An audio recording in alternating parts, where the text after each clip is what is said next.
السلام عليكم ورحمة الله وبركاته. أصحابتك وحلان شانلك. ما أنت موضوع عن كهذه الدونة وحوية موضوع عن أذكار كيسان تايتلك أما عوانكبا وحان أو خصية فرق ودحية dadka taajiriinta ah iyo dadka faqiirka ah. Muuqaalkan maanta waxaan ku soo qaadanayaa shanta farqi ama shanta qodob ee ugu waaweyn ee u dhaxeeya dadka hodanka ah iyo dadka saboolka ah. Qodobkan ugu horeeya ayaa ah dadka hodanka ah waxay lacagtooda ka dhigaan mid iyaga u shaqeysa halka dadka saboolka ah ay u shaqeeyaan lacagtooda. Dadka hodanka ah way qadariyaan lacagta.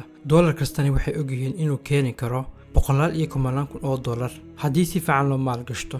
taasi waxay keentaa in lacagta soo gasho ay si fiican u maareeyaan kadibna ay maalgashtaan. Waxay ogyihiin in lacag meel iska taala aan dharin ama abuurin lacag kale. Sidaas darteedna waxay maalgashtaan lacagta ay shaqaystaan si ay u dhasho lacagta ay iminka haystaan mid ka badan. Tani waxay ka caawinaysaa in mustaqbalka ay helaan ikhtiyaar iyo firaaqo ay wax kasta oo ay doonayaan ku samayn karaan. Sababtoo ah lacagtii ay maalgashteen ayaa ka dhigtay dad hodan ah. dadka saboolka ah ama faqiirka ah ma maalgashtaan lacagtooda. Taasina waxay ku sababtaa inay shaqeeyaan inta ka dhiman noloshooda. Halkii ay lacagtooda ka maalgashan lahaayeen ayaa badankoodu waxay ku isticmaalaan wax aan loo baahnayn faa'iido mustaqbal aan ugu jirin. Tusaale haddii aan soo qaadano qof ayaa laga yaabaa in uu biirsaday xogaa lacag ah. Lacagta halkii uu ka maalgashan lahaa ayaa waxa uu doonaya inuu ku soo iibsado gaadhigaas oo ay ku baxayso lacag kumanaan kun oo dollar ah. gaadhiga uu qofkani soo iibsaday wuxuu bilaabayaa isla markaaba in qiimihiisu hoos u dhaco. dadka noocan waxay ku khasban yihiin in inta noloshooda ka hartay ay shaqeeyaan. waxaa jira qayb labaad oo ka mid ah dadka faqiirka ah ama maskixiyan ka faqiir ah. dadka noocan ah kuma isticmaalaan lacagtooda waxyaabaha madadaalada loo yaqaano. waxay isku dayaan inay lacagta beeriyaan oo ay meel iskaga jirto.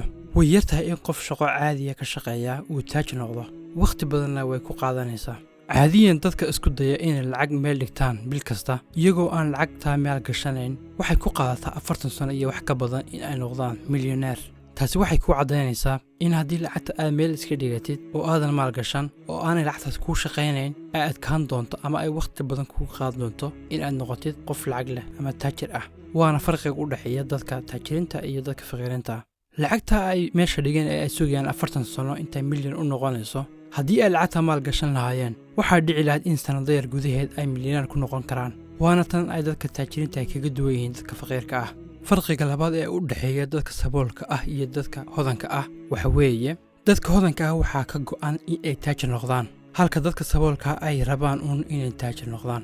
waan kugu soo celinayaa mar labaad. dadka hodanka ah way ka go'an tahay inay nolosha meel fiican ka gaadhaan halka dadka saboolka ay rabitaan keliya ka tahay oo aanay ficilkii looga baahnaa aanay la imanayn.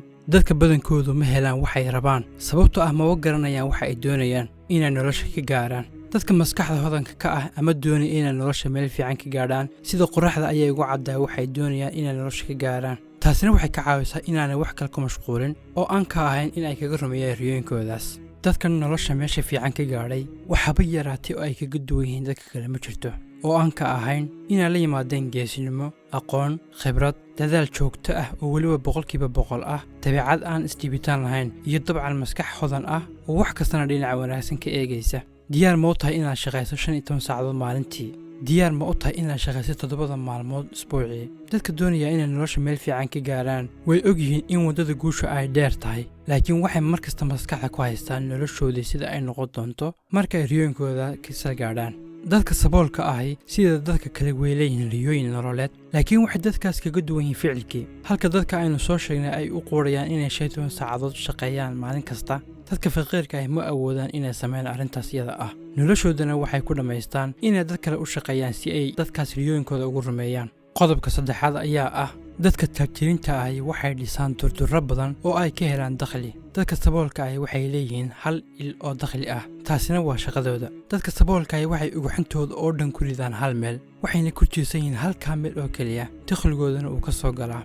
dadka hodanka ah waxay ogyihiin khatarta ay leedahay in lagu tiirsanaado hal shaqo oo keliya sababtoo ah waad waayi kartaa shaqada. haddii aan tusaale soo qaadano cudurkan covid waxa uu sababay in kumanaan qof ay waayaan shaqooyinkoodii ay ku tiirsanayeen iminkana ay iska fadhiyaan guriga. dadka taajiriinta ah waxay maal gashtaan lacagta ay haystaan si ay u abuurto fursado kale oo ay ku samayn karaan lacag. haddii iminka shaqada ay hayaan ay ka dhamaato waxay haystaan meelo kale oo ay lacag ka soo galayso. qodobka afraad ayaa ah dadka faqiirka ah waxay waqtigooda ku lumiyaan waxyaabaha loo yaqaano madadaalo sida daawashada TV-ga oo kale iyo waxyaabo badan oo kale oo aan haba yaraatee wax faa'iido u lahayn mustaqbalkooda.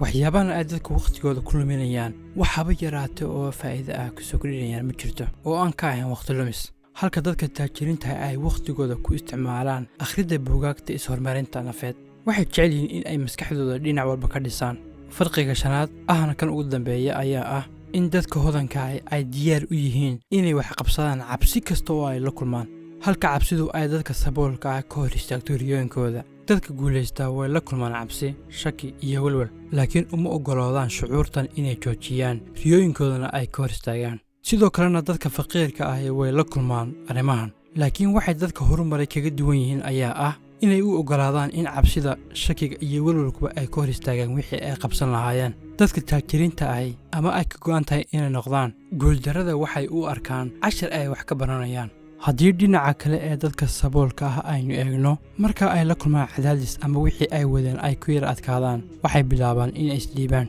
adigaagan i daawanaya daawade mar kasta oo caqabad kaa hor timaado waxaad xusuusnaataa oraahdan ku odhanaysa haddii aad samayso wax fudud noloshaadu way adkaan doontaa haddiise aad samayso wax adag noloshaadu way fududaan doontaa caqabadahaas aad la kulantaa waa inay ku noqdaan casharo aad wax ka baratay adigu qofkee ayaa doonaysa inaad noqoto daawada haddii aad doonayso inaad nolosha meel fiican ka gaarto samee waxa dadka nolosha meel fiican ka gaadhay ay sameeyaan haddii aan taas samaynna waxaad ogsoonaataa inaad samaynaysid waxa dadka aan riyooyinkooda kaga rumayn ay sameeyaan go'aanka aad qaadanaysaana wuxuu ka bilaamayaa maskaxdaada ama adigu maskaxdaada maamul ama maskaxdaadu ha ku maamusho go'aanku gacantaada ayuu ku jiraa haddii daawada fiidiyogan uu ku qanciyey fiidiyo noocan oo kalena aad doonaysid nagu soo biir wasalaamu calaykum waraxmatullaahi wabarakaatu